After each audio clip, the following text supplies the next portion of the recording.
بسم اللہ الرحمن الرحیم۔ ناظرین، خانہ کعبہ اللہ کا گھر ہے اور اس کی حفاظت کی ذمہ داری بھی خود اللہ تعالیٰ نے لی ہے، لیکن یہ قیامت کی نشانیوں میں سے ایک نشانی ہے کہ ایک شخص خانہ کعبہ کو گرائے گا۔ ناظرین، اس واقعے کی تفصیل سے پہلے آپ کو بتاتے چلے کہ جب یمن کے بادشاہ ابرہہ نے خانہ کعبہ کو گرانے کی کوشش کی تھی تو اس کا کیا حشر ہوا تھا۔ حضور اکرم صلی اللہ علیہ وآلہ وسلم کی پیدائش سے صرف 55 دن پہلے یمن کا بادشاہ ابرہہ نے ہاتھیوں کی فوج لے کر خانہ کعبہ ڈھانے کے لیے مکہ پر حملہ آور ہوا تھا۔ اس کا سبب یہ تھا کہ ابرہہ نے یمن کے دارالسلطنت صنعا میں ایک بہت ہی شاندار اور عالیشان گرجا گھر بنایا اور یہ کوشش کرنے لگا کہ عرب کے لوگ بجائے خانہ کعبہ کے یمن آ کر اس گرجا گھر کا حج کیا کرے۔ جب مکہ والوں کو یہ معلوم ہوا تو قبلہ کنانہ کا ایک شخص غیظ و غضب میں جل بن کر یمن گیا اور وہاں کے گرجا گھر میں پخانہ کر کے اس کو نجاست سے لت پت کر دیا۔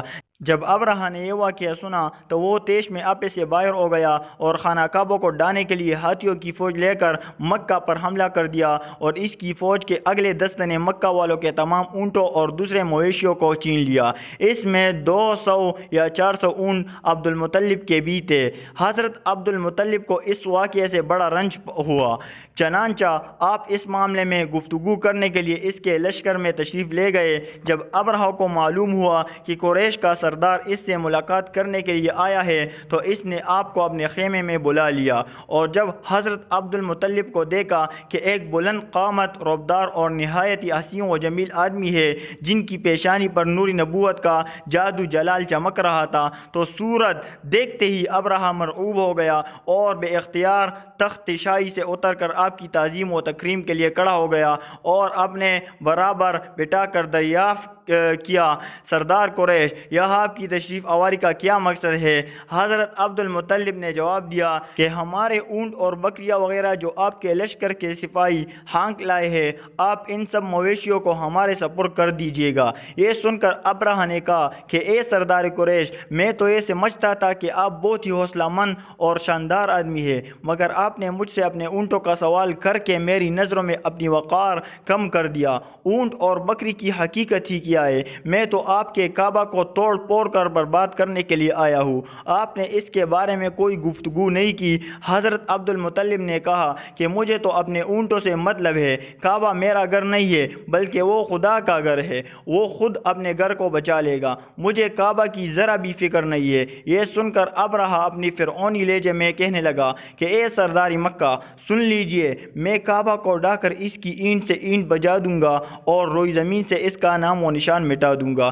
کیونکہ مکہ والوں نے میرے گرجا گھر کی بڑی بے حرمتی کی ہے، اس لیے میں اس کا انتقام لینے کے لیے کعبہ کو مسمار کر دینا ضروری سمجھتا ہوں۔ حضرت عبد المطلب نے فرمایا کہ پھر آپ جانے اور خدا جانے، میں آپ سے سفارش کرنے والا کون؟ اس گفتگو کے بعد ابرہہ نے تمام جانوروں کو واپس کر دینے کا حکم دیا اور عبد المطلب تمام اونٹوں اور بکریوں کو ساتھ لے کر اپنے گھر چلے آئے اور مکہ والوں سے فرمایا کہ تم لوگ اپنے اپنے مال مویشیوں کو لے کر مکہ سے باہر نکل جاؤ اور پہاڑوں کی چوٹیوں پر چڑھ کر اور دروں میں چھپ کر پناہ لو۔ مکہ والوں سے یہ کہہ کر پھر خود اپنے خاندان کے چند آدمیوں کو ساتھ لے کر خانہ کعبہ میں گئے اور دروازہ کا حلقہ پکڑ کر انتہائی بے قراری اور گریہ وزاری کے ساتھ دربار باری میں اس طرح دعا مانگنے لگے کہ اے اللہ، بے شک ہر شخص اپنے اپنے گھر کی حفاظت کرتا ہے، لہٰذا تو بھی اپنے گھر کی حفاظت فرما اور صلیب والوں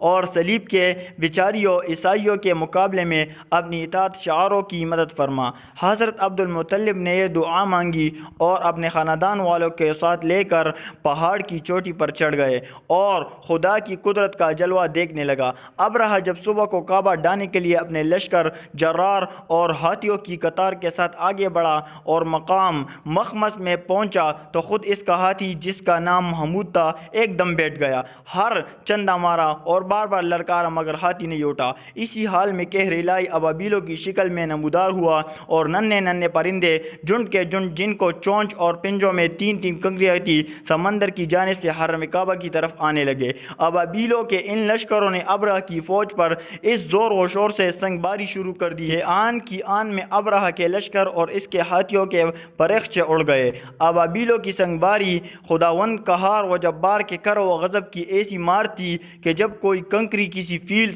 سوار کے سر پر پڑتی تھی تو وہ اس آدمی کے بدن کو چیرتی ہوئی ہاتھی کے بدن سے پار ہو جاتی تھی۔ ابرہہ کی فوج کا ایک آدمی بھی زندہ نہیں بچا اور سب کے سب ابرہہ اور اس کے ہاتھیوں سمیت اسی طرح ہلاک و برباد ہو گئے کہ ان کے جسموں کی بوٹیاں ٹکڑے ٹکڑے ہو کر زمین پر بکھر گئے۔ چنانچہ قرآن مجید کی سورہ فیل میں خداوند قدوس نے اس واقعہ کا ذکر کرتے ہوئے ارشاد فرمایا، یعنی اے محبوب، کیا آپ نے نہ دیکھا کہ آپ کے رب نے ان ہاتھی والوں کا کیا حال کر ڈالا؟ کیا ان کے داؤ کو تباہی میں نہ ڈالا اور ان پر پرندوں کے جھنڈ بھیجے تاکہ انہیں کنکر کے پتھر سے مارے تو انہیں چبائے ہوئے بس جیسا بنا ڈالے۔ جب ابرہہ اور اس کے لشکروں کا یہ انجام ہوا تو عبد المطلب پہاڑ سے نیچے اترے اور خدا کا شکر ادا کیا۔ ان کی اس کرامت کا دور دور تک چرچا ہو گیا اور تمام اہل عرب ان کو ایک خدا رسیدہ بزرگ کی حیثیت سے قابل احترام سمجھنے لگے۔